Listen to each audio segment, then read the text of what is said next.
the next half hour or so, we're going to be looking at the trends in e-commerce for 2025. And what a great group of people, from platform to innovators to larger retailers to people who are powering the web. So let's just kick off with some intros. Artjem, why don't you tell us who you are and a bit about your company, then Livia, Philipp, and you can refresh us again. Artjem. Sure. So I'm Artjem. I've been now in the consumer and commerce world for 10 years. In that time, I built 2 companies. The first one is Kapten and Son, a consumer brand known for backpacks, sunglasses, watches, soon a Mittelständler, I hope. And the second is Charles, which is actually very different. It's a software company, and it enables WhatsApp marketing for leading consumer brands. And so B2C and B2B in the last 10 years. That's quite a combination. Everyone has to do 2 things. Livia, tell us a bit about you. Yeah, my name is Livia. I'm very pleased to be here. I work for Google, so I think not much of explanation needed. I've been at Google for 10 years. I'm working in the ads department. Mainly, I'm working with retail businesses. I'm very eager to kick this panel off. And just tell us what that means, working with retailers, because my experience is I search with you and I give you money. So how do I work with you? What does that mean?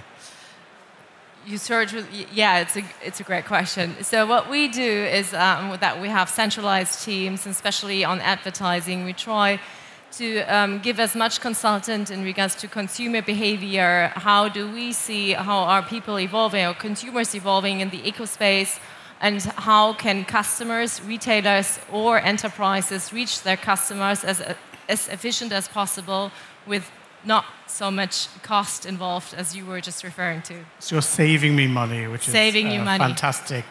Philipp, tell everyone who you are. Yeah, hi everyone. I'm Philipp. I'm Chief Commercial Officer and the Management Board of Douglas. The Douglas Group, I think, is more or less well known. We are a premium beauty retailer, actually the #1 destination online and in stores across Europe, operating in 22 countries. And especially today in challenging times, I'm quite happy that this is in an industry which also in the crisis times is always growing. So, good. Not that you're having crisis times, you're enjoying yourselves, I'm sure. Exactly. And Linda, just for people who didn't hear your introduction, tell us a bit about you. Yeah, hi, my name is Linda. I have been with Shopify for 5 years now. I'm head of partnerships for Shopify, and we work to help make commerce better for everyone, specifically, of course, for brands, for small brands, but up into the enterprise space as well, together with the partners who are a very important part of the solution. So again, tell us how that works, because you'll have a number of people who are Shopify clients. We've never met you. We go to a website, we sign up, we enter our details, we're trading. So what does partnership mean if I'm a retailer? Why would I call you? I mean, partnerships is that we work with different partners, both tech partners and then also agency partners, service providers that help with the consulting of how do you set up your store, how do you even come up with a digital model, business model if it's someone who hasn't done this before, but also like just practically setting up your store. We have fantastic partners with us at the booth today that you can talk to that help you in the local space set up exactly what you need to empower your business on Shopify and with the other tech stack that you need to do that. Great. Well, look, fantastic combination. You're all very active and you're all observing the trends and making the trends. So when we talked earlier on, one of the big trends you all pulled out was around conversational commerce and AI. So maybe let's pick up on that to begin with. Philipp, I'm going to pick on you. What does conversational commerce mean? And then maybe, Livia, you can tell us a bit about how the audience is changing so we know this is what they want. But Philipp, what is conversational commerce? Yeah, I do think it's actually how the consumers or customers behave in our online shop, for example, but I think it's across the industry, is really changing. And I think this change is mainly driven by Gen AI, because in the good old days, it was more about having variety and all kind of products you can have. I think that is still important, but you need to make that more digestible for the customers. And nowadays, customers just want to find the 1, 2, 3 potential products and not the 300,000. And I think this behavior and the way how they interact with the shop is really changing through Gen AI. So that's why we, together with Google, actually made a POC for a Gen AI shopper assistant. That's still a POC today and it's not live. But the general idea behind it is to actually shop a bit more like you would do it also in a store where you have a beauty advisor who is not telling you we have 20,000 products, but once she has understood your needs and your skin or whatever, she's bringing the 1 or 2 products with also good sales speech that tells you why this are the right products for you. And that's actually what we also implement into our Gen AI shopper assistant. It's basically trained by beauty advisors, not trained by BI geeks. And that's what I really find interesting, that you bring together data AI, but also this human interaction in it. Yeah. So we've been talking about digital assistants for 10, 12 years at least. And it's always promised it's going to get better, they'll be conversational. So we're old enough to have heard this many times before. So Livia, what's changed this time? Why should I take beauty advice from a Gen AI interface? So what we're seeing, and we obviously have a lot of consumer data which we are analyzing, is the first trend is the exactly what I want trend, as we call it. People are searching way more granular. They're using way more keywords in their searches. So maybe in the past you have used 1 to 2 keywords to find an answer on any search box. Nowadays, as conversational AI is evolving, you're using 4 or 5 keywords, very specific. So in my case, I've just obviously broken my foot, and I would now search for a running shoe. I'm a passionate runner, which is exactly fitting my needs, and I would love Google to find a specific shoe for me, personalized at best, which is obviously then going to help me increase my running again. So we see that quite intensively. People are really typing in more conversational, in a more conversational manner, because they're expecting better advice from as an output.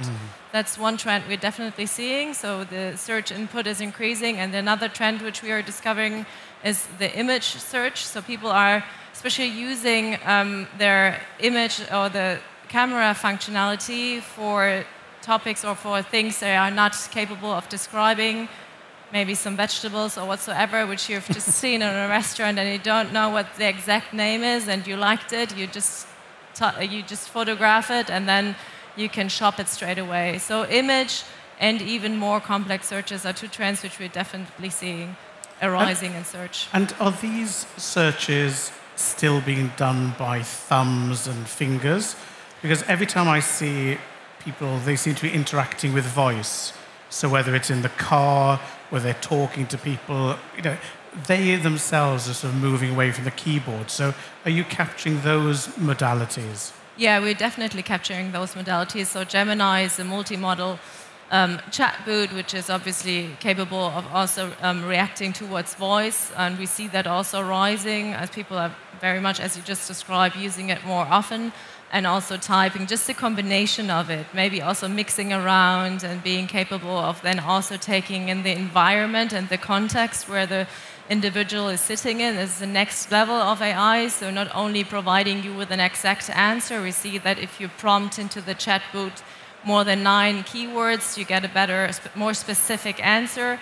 And on top of that, in the future, it's definitely also going to put you into a context where you are actually at. So putting you into a context of being in London most of the time, and then offering specific needs to your environment. I think this is a fantastic example of this behavior changing, that the expectation to meet the customer, the consumer, exactly where they're at, how they're behaving, and AI is just also changing this massively. I think it's exactly what we're seeing, and it's really difficult for brands to react to this at the moment, but it's so important that they do, right? And how are you doing this? Because I'm looking at you as a platform provider, and I'm thinking, just help me out here, make it easy for me. So to what extent are you seeing these tools from yourselves or partners just being available instantly? So one good example is we do have a shop app, right, where our retailers can push their products directly into, and end consumers find it, and there's a Gen AI-driven shopping assistant right there. So that is basically through the different forms giving the right, just suggestions and then prompting and leading to better purchases. So that's just one way, right? And then there's other different ways that we allow different channels to be in a unified fashion combined. So, and this goes a little bit away from the conversational commerce, but it's combining both the online and the offline through the POS that we have, the channel, but then we have a B2B channel, and everything's on one data model. And so the retailer has a holistic view of this consumer, no matter where they are, and then that's how we are going to be able to help them innovate and also put out new channels. For example, we were the first ones that innovated with TikTok, being able for the retailers to just push their product onto TikTok, and consumers will find different spaces where they want to spend time and then want to also have a shopping experience. And Shopify invests 50% of their annual revenue to keep innovating, to have out of the box. These social commerce is another one of the first, that is TikTok. Just with the flick of the switch in the background, you can switch on this new channel, you can try it out, you can see from the analytics what works, and then you can shift your behavior. So this is some of the ways that we're doing that. So you've helpfully moved us on to an area where, Artjem, I think you've got something to tell us, which is around social commerce. Yeah. So looking at your website, we get a view, but off your website, you've got an amazing social following where you're in conversation with the customers. So could you maybe talk to us a bit about the trend of social commerce and why it's different to pre-pandemic social commerce of just looking at Instagram? What's changed? So I would actually love to bring social commerce and conversational commerce also a little bit in context, answering that. And I think social commerce I see by now less as a trend. I see it as something that you really have to master. And if you don't have it internally, then you probably have to do it with agencies and so on. But it has been developing over the last year. So strong meta advertising through Facebook, Instagram, a very data-driven and efficient influencer approach that is also an investment into brand. And obviously the content that you create all over your social channels has become something that really has to be a core competence of most businesses and less of a trend they now have to start to follow. Conversational commerce, on the other side, I think is really still a blue ocean. It's more in the early days. And many are still struggling to categorize it and to pull it into, in Germany we like Schubladen, we like to put something here or put something there. And there I think one thing that really helps is to distinguish in use cases and places or channels. And in terms of use cases, there's three big ones. It's service, marketing, and sales. So many conversational habits that are now able, through this new technology as Gen AI and many others, they make service actually nice now. And it has been, as you said, not a nice experience for many years. I tried it with Kapten & Son. We tried it in our service after founding the company. When we started Charles as a software, we wanted to automate a lot of conversation. But chatbots have always been comparably weak. So now service really works efficiently. Marketing actually now can also have a conversational approach. And that is actually quite a new big revenue driver for many brands that are trying it. And then sales is the most disruptive one, really making the whole linear shop experience, as we know it from Shopify, for example, making that conversational, that's the most disruptive part. Okay, and then, so can we talk about conversation, though? Because I'm getting used to having a conversation with my phone, and I'm getting used to having a conversation with ChatGPT. But a lot of retailers, it's not a conversation. It's, Ian, buy my stuff. Ian, buy this stuff. Buy this stuff. That's not a conversation. That's just buy my stuff. Yeah. So where's the conversation in conversational commerce? So in its core, it's interactive, right? And I think there's two ways a conversation can be done. It's either rule-based, so if-then, and now through Gen AI, it can be much more fluent, it can be much more creative, it can be much more comprehensive.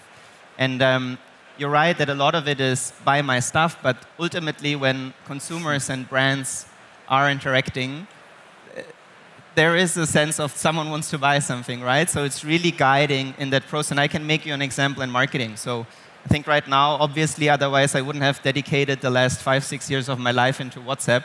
I think WhatsApp is the biggest channel where, next to the website, conversations with consumers can happen. And to make you an example from the marketing side, so we have many leading consumer brands are now having millions of marketing conversations per month with their customers or potential customers via WhatsApp. And it's often the same thing that you might know from email. So there's a Black Friday campaign or there is a new collection coming out, but it's in an interactive way. And a lot of that is actually rule-based. It's not even the new AI innovation, right? And I think this is a great development because email has always been, here's the push, and then take out of it what you want. But it has never been interactive, and that changed. I'll say Linda first, because she's obviously got something to say on this. Linda. No, I just want to say this is a great example of a tech partner that can enhance the experience for our, because there's an integration to Shopify between that WhatsApp marketing tool that you run and the Shopify. So that's another way that partners actually help to enhance that. I want to put a layer on top of it because you were just referring to emails. I think a really important topic, and we discussed it as well, is personalization. So when Douglas is sending me emails that my body lotion is running out of, or is running empty, I'm happy that I'm receiving that email reminding me to buy me another one. If it's really personalized and fits my needs, I'm happy to receive those emails. So I think emails, yes, there are a lot of times just within that specific historical environment, but I think if you are managing as innovative brands as Douglas to provide context and to provide innovation into it and remind your customers of, okay, if you have showered in the last couple of 30 days, you might run out of body lotion now. You better buy it. So I think if. And there actually just to jump in, I think the Gen I will provide a huge opportunity to bring that way forward, because that has always been a big thing, personalization and doing more one-on-one. But I think the biggest, if you do it really at scale, the biggest challenge is not the personalization itself and to figure out in the data what we should offer you. The biggest challenge is if you to have the personalized content, because it's really, really expensive if you do the content yourself for millions of customers. And that's what I find actually one of the most fascinating things about Gen AI, that you can now generate really personalized content. And I think 10 years ago, nobody would have thought that the machine can replace creativity of human beings. And that is really interesting, because that's really opening up way more personalization opportunities going forward. Fine. So are you saying that you think Gen AI is at the stage where it can create all of that content that you need? Yes, we're doing that already.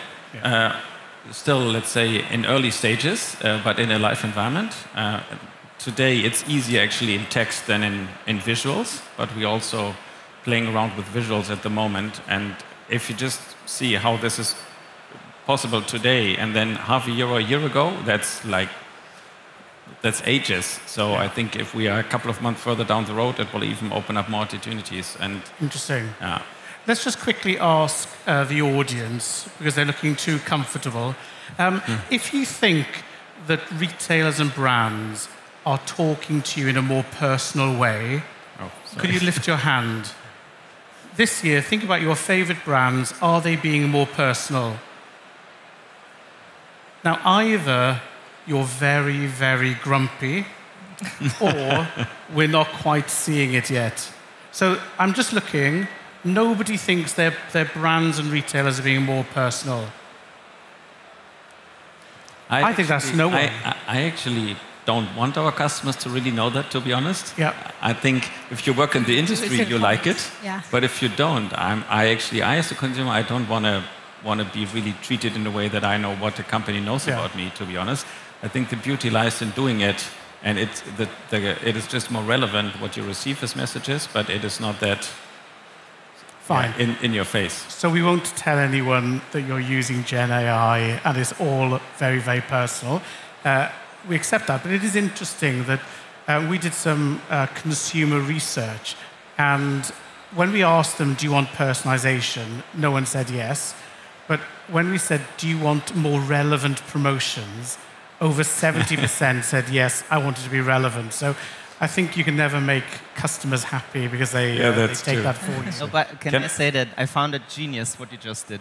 You found? I found it genius what you just did, asking this question, because I would 100% agree that from a consumer perspective, you don't really feel a lot of the further personalization.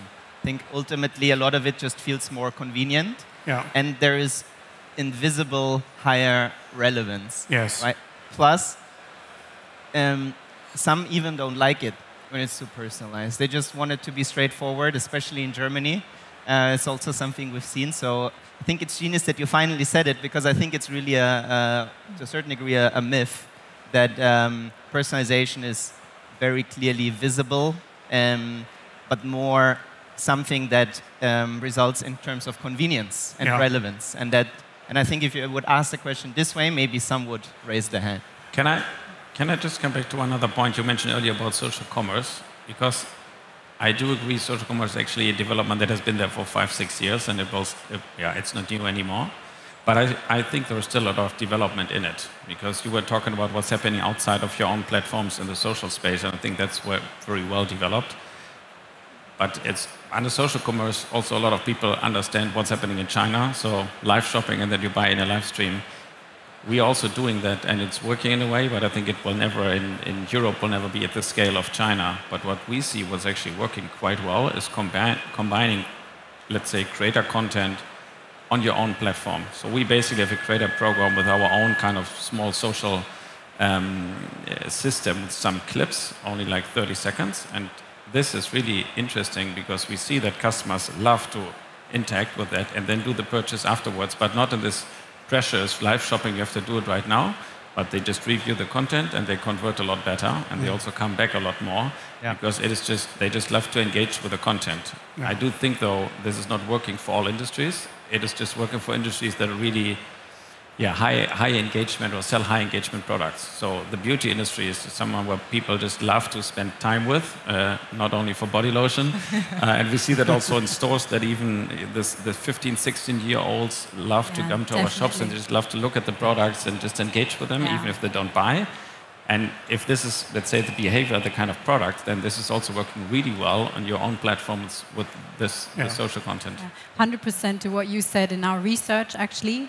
We also found that for those type of products, exactly, it's used so much. Social commerce is still very relevant for product discoverability, right? Especially for the 15 to 24-year-olds, where 74% actually said that Instagram is very, very important, and product discoverability on source number one is still YouTube. So there's still, but as you said, it's established now, and I think the conversation of the Gen AI, these are new trends that are latching on, that will be the next thing. Okay, so let's maybe just stay with you, Linda, and we'll ask everyone else. We're talking about things we've covered before. Social goes to conversational. Targeted marketing becomes personal. So it's as if we're on a journey fueled by Gen AI. Before we move on to innovation, when you're in conversation with your board or your clients, have the KPIs changed? So retailers always say, spend less money, make more money. It's very straightforward. Platforms, get more clients, get more revenue. Is that the same, or are we having any new performance metrics that the board says, great, well done, Philipp, you're doing all this extra content. Is there a new KPI, or are we still just squeezing the pips and cranking the handle to get more revenue? Maybe Linda. I think the notion, and this, maybe the KPI is something that you would know better, but this idea of customer loyalty and repeatable business. So yes, looking at acquisition, I think, is still very important in these times and will continue to be important. But the customer loyalty, building that, because I do believe it's getting more difficult through those trends and changes and the Gen AI and everything that we're seeing. So maybe you know if there's some new KPIs that are attached to that, or I'm completely off track. Yeah. No, but that's a good one. I do actually think it changes a bit. That's a good question. Ultimately, as a retailer, you still want to make more money with investing less money, so that one will never change. Will never change. But what is changing, I think, is that the engagement factor and also retention, but is becoming more important. So engagement, in a way, in the digital space has already been for years an important factor, especially in social, how much interaction is there. But we see that even in stores today. So traditionally, also in stores, we have traffic times conversion times, let's say, basket size, that's the revenue. And we were wondering also in the last 1 to 3 years, we have huge traffic increases also in stores, 16%, 17% last quarter. But the conversion rate dropped. Why is that? I was already talking about the Gen Z. We have more and more young people coming to the stores. They just love to spend their time there on Saturdays or during school breaks. And then it's a bunch of 10 people coming in, and then one is buying and the rest is not. Then your conversion rate drops because then it's 10%, and usually we have like 25, 30. So is that now a bad thing? No, I don't think so. It's really changing the way we look at this. We just really like to have this engagement and people coming in and interacting with us. Exactly. Livia, are you seeing KPIs change, or do people just want more for less? We are definitely seeing is that the growth levers are not at the same level as we have seen in 2021, 2022. Obviously, we are in very specific or very downturn environments, macro environments at the moment. So we see a lot of retailers being challenged by that situation, but we definitely also see what Philipp was just mentioning, that innovating through emotions and also entertaining you can gain some space in the industry for yourself, make your brand even larger, where growth is not coming or where it's not fed by just economic circumstances anymore. So in the past, you just had that money coming in, whereas nowadays you need to really fight and really defend your brand. And I think you need to be more bold, you need to be more emotional in order to attract the right customers. And I mean, we have seen that with Temu, obviously, coming from China.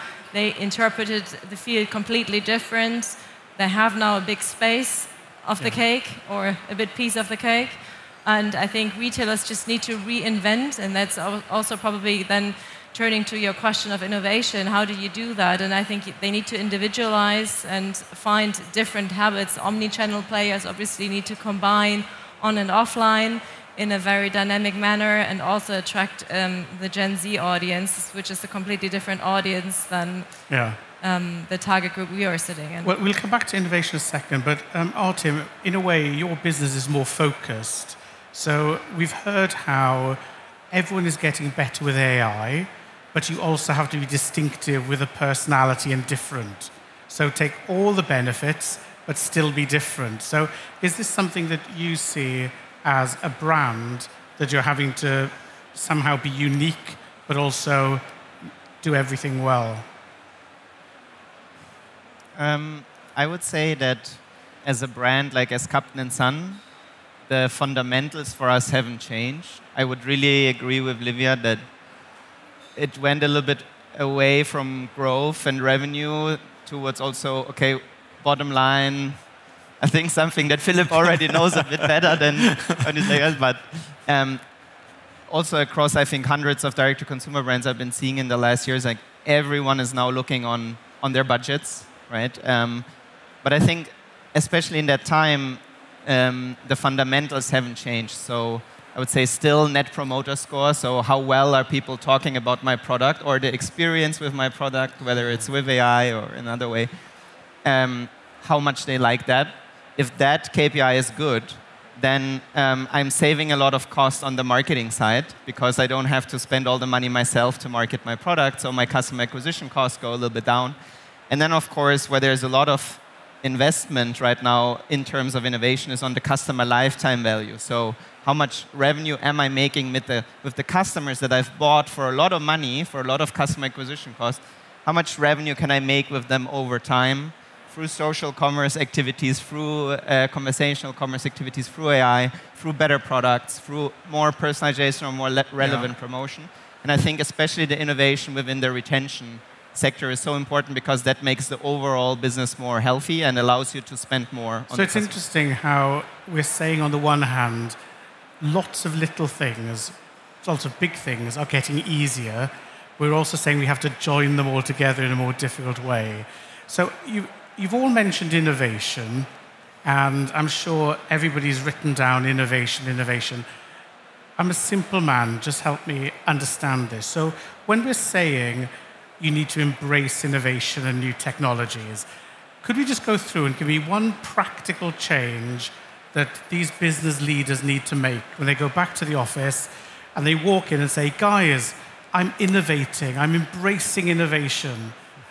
What do they focus on and really change? Linda, kick us off. Linda, kick us off. So I teased this a little bit before already, but really, first of all, look at where are your customers, your consumers, your end customers, where are they spending time, first of all? And then how do you reach them there? Look at the way that your system is set up, the tech stack, the systems that you've built internally, and does that actually empower you to reach them where they are and spending time, and when they then also want to engage with you and will also shop ultimately? If there's a gap, then do something about it, right? And then and that's where you can, for example, experiment with a system like Shopify, where you've got a lot of those channels and integrations to the different innovative channels, if you want to say, out of the box, and you can start and you can gather learnings and you can iterate, and then you so can see go on. the gap, do something to fill the gap. Do something. That's great. Philip. Yeah, I think the most important is just to start and do something about the trends that are out there. And I think Gen AI, of course, it's the big thing at the moment, and nobody really knows where it will end up. But what is really different, I think, to previous trends we've had, like metaverse, for example. Metaverse was happening, let's say, in locked walls in tech companies. But Gen AI, I mean, everybody around me, also privately, is now using Gen AI. So we don't know whether, let's say, where that will be in 2-3 years from now. But for sure, it's changing. And it's changing the customer behavior. And I think that's actually the most important one, to understand what's happening with the customers, how does that change, and what impact does that have on my business. And that's why I think you should just start doing something. And there are so many companies around you that also build tools, so just use them. And probably the solution is completely different to what you see at the moment. So I don't know. I was also talking about we have more traffic, more engagement, but probably not everybody's buying. I mean, then a couple of years ago, retail media popped up, so you can also make money out of traffic, which we haven't had 10 years ago. And I think Gen AI will also open up just different opportunities. So again, it's interesting how we're talking very generically, but you're both saying just get your hands on and do things. Livia. I can just underline the fact that really understanding the customer needs, because I think that is the major focus area. I wish I could say I am the AI generation. I'm obviously not anymore. So understanding the AI generation, which is just growing up, really talking to Gen Zlers in order to understand their way of going into the shop, obviously using the shop as an entertainment channel, understanding their needs and then adapting your product towards their needs, because I think it's evolving so fast, and we as an older generation, I can already call myself an older generation, we're not understanding their ways of buying anymore. Don't worry, Gen Z are now old. They're being replaced, so the Gen Zs enjoy it. Gen Alpha's coming. So look at the gap, get hands-on, listen to young people. Have they solved everything? Is there anything else you need to do to innovate? I can make a concrete example from a board meeting in Kapten. It was one of my favorite board meetings, and we talked about the retention paradox. And it meant that we always talked about how much more retention we need and to do better with our existing customers. But when we looked at the P&L and how much we invested, we realized we're super unprice sensitive on new ads and new customers and a lot of that, like, for example, meta ads. But then that we're super stingy about every euro that we spend on retention. And I think after that, we changed a lot of things. So we started with the P&L. How much do we want to invest into innovation? In that case, it was about retention. And then we also looked into, okay, what are the ways of innovation and how premature it is? For example, automation of conversation is premature. WhatsApp, for example, is a premature channel. But as we did with Instagram in 2015, we said, let's scale the premature stuff early, so when it becomes hard, because everyone is doing it, we already master it. Right. And I think that was that board meeting I really loved, and I think it really made a change. Good. Okay, well, let's stay with the board meeting now. And I hope all those of you who are recording this are ready, because we have a few minutes only left. So, we've been to conferences, we've talked about trends. Everyone's going, yeah. I just need a summary. So, your CEO says, guys, what's the trend for next year? In one sentence, tell me what I need to know. No bullshit, nothing. I just want to know, what should I focus on that's going to be big in 2025? So, if we can do it in a sentence or two, Linda, what are you telling your CEO? What's the big trend? So the big trend and shift is basically the retail everywhere era, where the consumer, where the shopper is expecting to be able to shop whenever, wherever they are.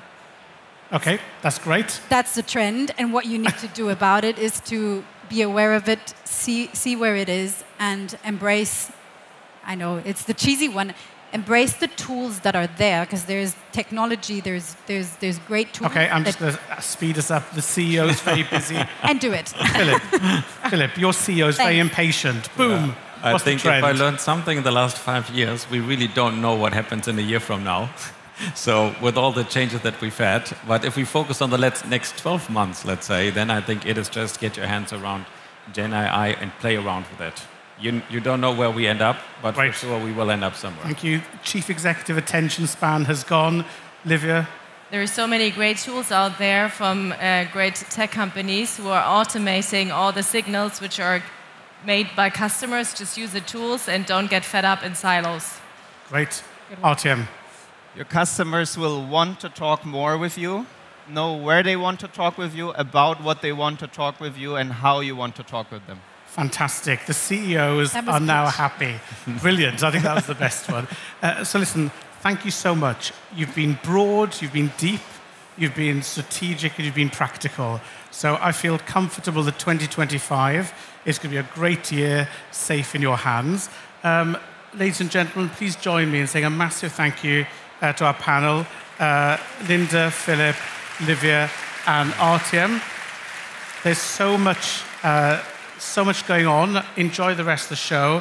But one KPI you have to remember is always finish a panel on time. So on that note, thank you very much for your attention, and thank you again. Thank you. Thank you. Thank you, Ian.